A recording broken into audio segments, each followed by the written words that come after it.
नमस्कार दर्शक बंधु, शुभ सकाळ। आजिर नीतिबाणी पितामाता गाड़ी पिलामानंक पई आशीर्वाद होइथाए, सेथिपई केबे जवाब दियंतु नाही। दक्षिण दिगकु मुंड करी शोइले मंगल होइथाए। स्वामी और स्त्री मध्यरे मनमालिन्य दूर करिबा पई दुईटी मयूर पुछाकु विभावट सहित एकाठी रखिबा उचित। शनिग्रह प्रतिकार पाई बाच्यर्जा चेर शनिवार दिन पाखरे रखंतु। कला घोड़ार नालरे मुदी तैयारी करी पिंधंतु। कुआ मानकु खाइबाकु दियंतु एवं शनि गायत्री मंत्र जप करंतु।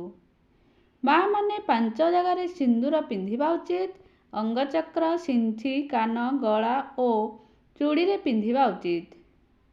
छोट पिलांकु चट्टाण रे बा तले शुआंतु नाही, एहा द्वारा रोग सृष्टि होइथाए।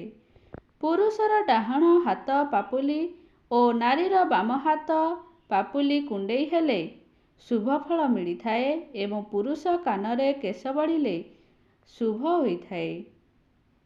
बरर अजुग्म वर्ष एवं नारीर जुग्म वर्ष होइथिबा समय विवाह कले मंगल होइथाए।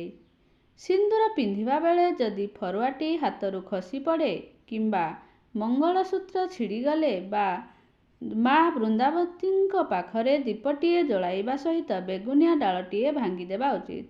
नारी माने सर्वदा मझी सिंथाड़ी सिंदूर पिंधिबा उचित। धन्यवाद। आज भिडियोटी आपण मानक भल लगिले प्लीज लाइक शेयर सब्सक्राइब कर दियंतु। जय जगन्नाथ।